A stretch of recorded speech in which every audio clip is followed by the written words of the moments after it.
Shalom from Israel, dear Bread TV. Happy and blessed 10th anniversary. You are such a blessing for us in Israel. We know you serve God, you do an amazing work in Korea, but also you are an amazing blessing for us in Israel with your help. We're preaching the gospel, we're helping people, we're taking care of poor and needy. Together, we'll make a difference. God bless you, and we're looking forward to see you in Israel again. Hello, Brad TV. We are so honored to be a part of your team, international team here in Israel. And I'm so honored personally to be able to share from God's Word on Brad TV and to develop a friendship with Brad Kim and with you and the staff of the Brad TV. 10th anniversary. I bless you to have not 10th, but 80th anniversary.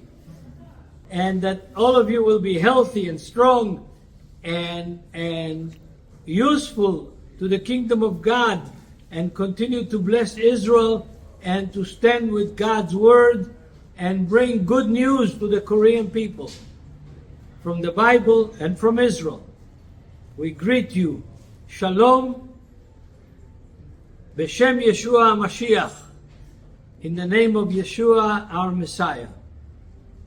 Keep you healthy and strong financially and physically and spiritually and in every way. And I hope to be alive in 10 years and to bless you again for the 20th anniversary of Brad TV.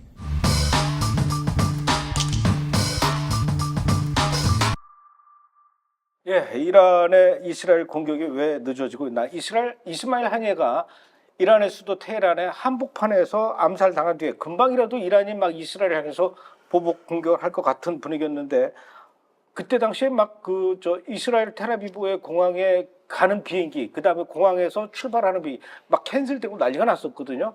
그런데 그로부터 지금 3주가 지난 지금까지 아직까지 이란의 별다른 대응이 나오지 않고 있는데 일각에서는 그 이란의 보복 공격이 실행되는 데는 시간이 좀 걸릴 것이다. 이런 얘기가 나오고 있는데 왜 시간이 걸릴 수 있다는 겁니까? 그러니까 IRGC가 공식적으로 이제 이거를 발표를 했어요. IRGC, 이란 혁명수비대. 혁명수비대가 공식적으로 발표를 했는데 그 내용이 뭐냐면 오히려 보복에 대한 어떤 그 보복을 연기함으로써 이스라엘한테 엄청난 심리적 공포를 선사할 수 있다라는 식으로 얘기를 했지만 사실 뚜렷한 대안이 없는 것이죠. 왜냐하면 잘못 건드리면 이스라엘 선제타격이나 대량진 보복에 완전 정권이 무너질 수도 있고 그렇다고 또 지난번 4월달 같은 약속 대련도 안 되고 하니까 지금 딜레마에 빠진 거예요. 이란 같은 경우는 지금 신정 체제를 대리세력한테 뭔가를 하긴 해야 돼요. 조치를 취해야 되는데 체면을 유지하고 또 이스라엘의 반격을 또 최소화하는 이 묘수를 지금 없다라는 거예요. 지금 핵심이. 그래서 지금 이렇게 시간이 더 오래 걸리고 그래서 벌써 두 번째 연기를 했어요. 지난달 말에 공격이 암살이 있었으니까 한 3주가 지났는데 유대교 명절인 티샵 베아브 기간이 어떤 이제 12일에서 13일 등의 보복 시점을 한번 예고했는데 그거 넘어갔죠. 데드라인. 그다음에 요번 19일 날 이제 파기됐던 이제 가자 휴전 협상 그 추이를 보고선 공격 수위를 조절하겠다라고 했지만 그것도 지금 지났잖아요. 그러니까 이거는 지금 뭐 준비가 안 되고 지금 어떤 방식으로 할지 지금 결정장애에 걸린 것 같아요. 이러지도 저러지도 못하고 시간만 하니까 그냥 기껏 IRGC 측에서 나온 성명이라고는 이스라엘한테 엄청난 심리적 공격을 지연함으로써 뭐 이런 말장난만 하고 있습니다. 대안도 없고 예. 결정장애에 걸렸고 지난주에 조 기자님이 이란에는 정규군이 없다 이렇게 얘기를 해가지고 댓글로 사람들이 무슨 소리냐 혁명수비대가 25만이고 정규군이 65만이다 막 이렇게 얘기를 하는데 있기는 있는데 지금 말씀하셨던 것처럼 결정장애에다 대안을 별로 이렇게 내놓을 수 없는 그야말로 당나라 군사 같은 게 지금 이란의 군인데다 저는 뭐 그렇게 좀 받아들였어요. 그런 것이 또 이스라엘을 향한 그 이란의 보복 공격은커녕 지금 이란의 수도 테헤란에서도 대통령의 영빈관 아주 굉장히 이 보안과 경비가 삼엄한 곳일 텐데 여기에 숨겨진 폭탄 때문에 지금 요인이 암살됐단 말이에요. 누가 언제 어떤 폭탄을 어떻게 설치했다가 어떻게 사고가 났는지 이것도 지금 제대로 분석하지도 못하고 심지어는 용의자조차도 좀 잡아내지 못하고 있는 이런 상황인데 이런 것뿐만 아니라 지금 그러니 뭐 사건 전말 보고서 이런 것도 뭐 나올 리도 없고 이런 지금 이란의 상황을 보면은 정규군 65만이 있다고 아무리 그래도 지금 이란이 굉장히 뭐 좌충우돌하고 지금 구멍투성인 것 같아요.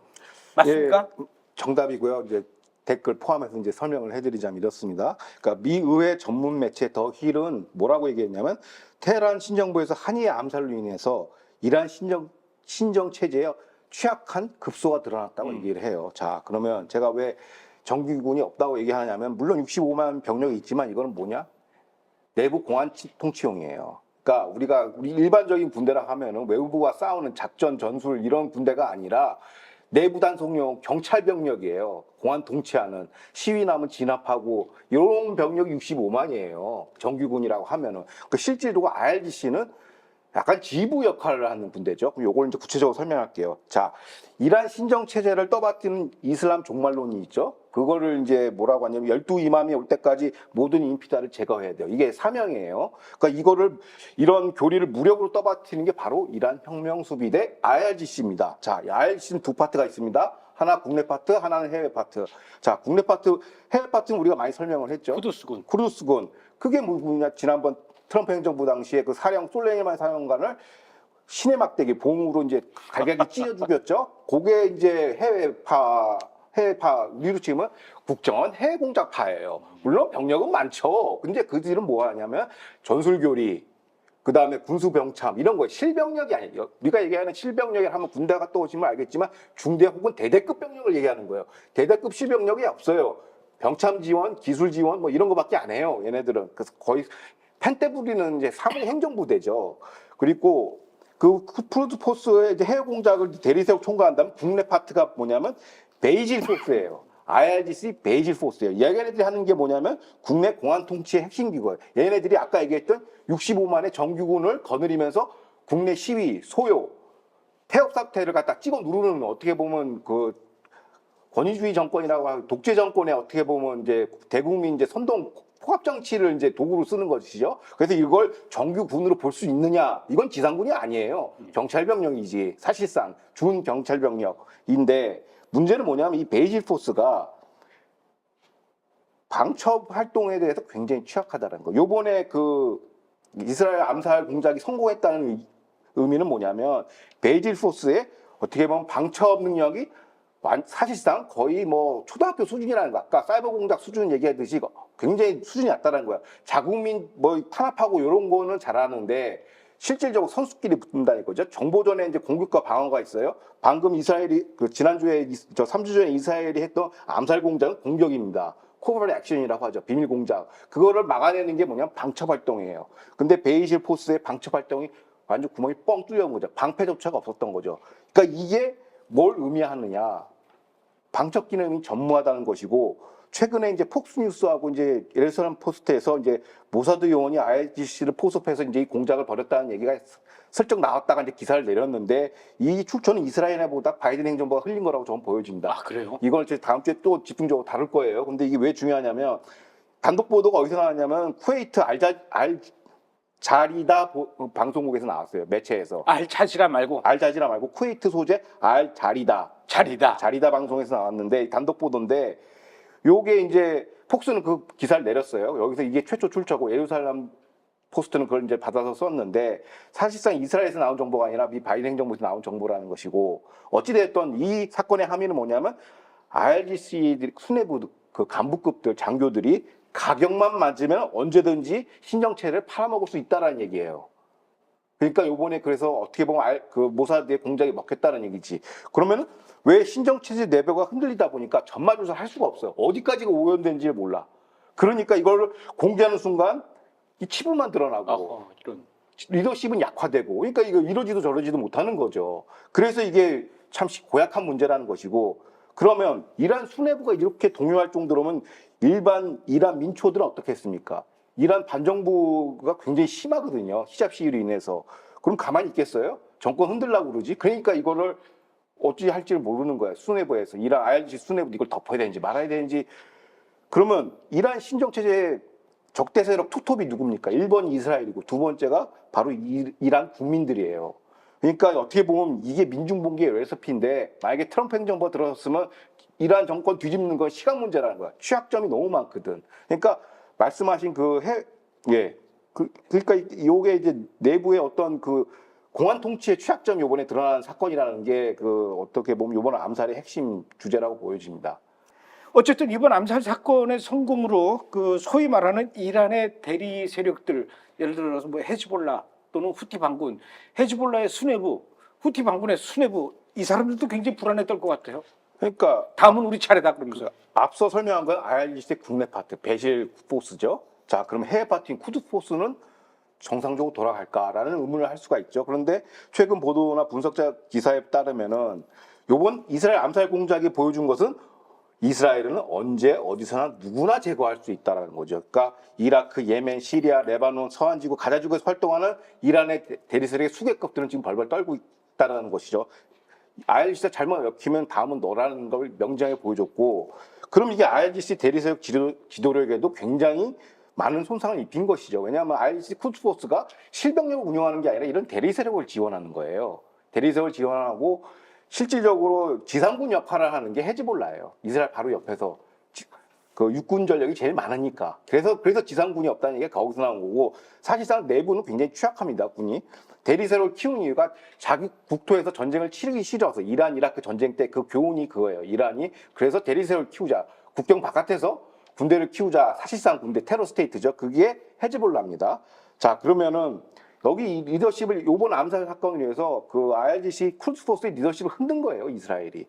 그러다 보니까 국내 파트, 해외 파트가 흔들리다 보니까 이란 자체 정권 안보에 대해서 지금 물음표가 굉장히 많고, 그 다음에 이란이 그동안 자랑해왔던 시아 초승달 벨트 전략도 지금 물거품이 돼요. 왜냐하면 대리세력 헤즈볼라가 말 안 들으면 끝나거든요. 그래서 지금 앞서에서 그 이다현 PD가 보도해냈지만은 그 대규모 병력이 이런 건 없고 그냥 미사일만 주고받고 이런 거밖에 없어요. 체면 치레는 해야 되니까 헤즈볼라도. 그렇지만 지난 10월 7일 학살이 실패한 이유가 뭡니까? 그 가자지구에서 나와가지고 텔레비브로 이게 하마스가 들어오면 북쪽에서 내려와야 되거든, 헤즈볼라가. 근데 헤즈볼라가 말 안 들었거든. 그러니까 이 정도로 손발이 안 맞는데 요거를 손발을 캘리브레이션을 맞추는 게 바로 쿠드포스예요, IRGC. 그때도 말 안 듣는데 지금 말 더 안 듣죠. 왜냐하면 이스라엘이 어떻게 암살했던 걸 봤으니까. 그래서 오히려 이게 이란을 그러니까 붕괴시킬 아주 좋은 기회인데 지금 대선 끝나봐야 알 것 같습니다. 그러니까 이스마일 하니예가 어느 방에 언제 들어가는 것 줄을 정확하게 알기 때문에 어쨌든 그 암살이 성공했단 말이에요. 그럴 정도면 이스라엘의 모사드가 신화르, 아이야 신화르도 내가 보기에는 어디에 있었는지 분명히 알 수도 있을 것 같고, 또 헤즈볼라의 라스랄라 모두 모사드의 손 안에 있을 것 같아요. 그렇죠. 왜냐하면 한예만 쫓아다 타겟팅하는 게 아니거든요. 그리고 이란 정보부도 있고 시리아도 레바논하고 사이 안 좋아요. 헤즈볼라 여기서 막 갑질하고 돌아다니니까 서로. 그러니까 어떤 분위기가 어떠냐면 IRGC 장성들은 가격만 맞으면 저요, 제가 이거 할게요, 제가 할게요, 돈 좀 주세요, 이런 분위기예요. 아, 가격만 맞으면? 네, 언제든지 팔아먹겠다. 네다바이가 지금 이제 상시 시스템 돌아가는 거죠. 그러니까 이 전마조사를 발표를 못하는 거죠. 아, 전문 용어 나왔습니다. 네다바이. 예.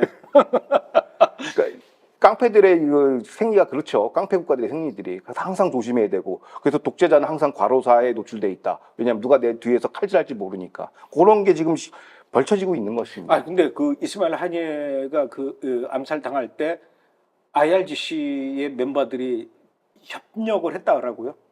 그러니까 지금 보도에 따르면 지금 이게 특종 나온 그 보도가 뭐냐면 IRGC가 거기까지만 얘기해요. 그러니까 다음 주에. 이렇게. 아, 우리도 다음 주 예고를 해야 될 거 아니에요. 다음 주 아주 그 흥미진진할 것 같아요. 예, 알겠습니다. 야, 이스라엘 혁명 수비대가 이스라엘을 도왔군요.